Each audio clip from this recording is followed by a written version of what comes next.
గాంధీజీ కలలు కన్న గ్రామ స్వరాజ్యం టీడీపీ కూటమి ప్రభుత్వంతోనే సాధ్యమని టీడీపీ నాయకులు ముత్తురెడ్డి, రామరెడ్డి, భరద్వాజ్ శెట్టి అన్నారు. 2024-25 ఆర్థిక సంవత్సరానికి గ్రామంలో చేపట్టవలసిన ఉపాధి హామీ పనుల గుర్తింపు కోసం కర్నూలు జిల్లా కోస్గిలో సర్పంచ్ కుమారి సంజిపోగు అయ్యమ్మ, ఎంపీపీ ఈరన్న, ఎంపీడీఓ రాజేంద్ర ప్రసాద్, పంచాయతీ కార్యదర్శి తిరుమలేశ్వరరెడ్డి ఆధ్వర్యంలో నిర్వహించినటువంటి గ్రామ సభకు టీడీపీ నాయకులు కోసిగయ్య, ఆలయ కమిటీ మాజీ చైర్మన్ అయ్యన్న, వక్రాని వెంకటేష్, నర్సారెడ్డి, తాయన్న, కొండగిరి వీరారెడ్డి, ఎంపీటీసీ రాజు కూడా హాజరయ్యారు. గత వైసీపీ ప్రభుత్వంలో గ్రామాల్లో వీధి లైట్లు, డ్రైనేజీ, రోడ్లు, అలాగే త్రాగునీటి సరఫరాకు సర్పంచ్లు అప్పులు చేశారని టీడీపీ నాయకులు అన్నారు.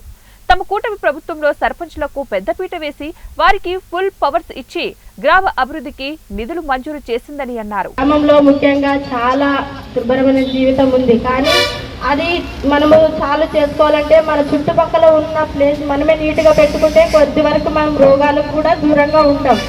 అది దృష్టిలో పెట్టుకోవాలి ప్రతి ఒక్కరు. ప్రతిసారి గ్రామ సభ జరిగినప్పుడల్లా మా ఏరియాలో ఈ సమస్యలు ఉన్నాయి, అవి ఉన్నాయి, ఇవి ఉన్నాయి చెప్పడం కరెక్టే కాదని లేదు. ముఖ్యంగా మనం కూడా మన చుట్టుపక్కల, మన ఇంటి పక్కల, పక్కింటి వాళ్ళు కూడా కొద్దిగా మన ప్లేస్ మనం నీట్గా పెట్టుకోవాలని చెప్పడం సమస్య కంటే మన పక్కనున్న వాళ్ళకి చెప్తే కూడా సమస్య కొద్దిగా సాల్వ్ అవుతుంది. ఇది ఈ సభలో ఉన్న ప్రతి ఒక్కరికి తెలియజేస్తున్నాను.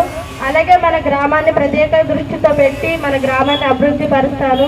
పంచాయతీ ఆఫీసులో డ్రైనేజీలు అయితేనేమి, కుళాయిలు అయితేనేమి వాటిని మరమ్మతులు చేయిస్తాము. అలాగే ఎల్ఈడి బల్బులను కూడా ఏర్పాటు చేస్తాము.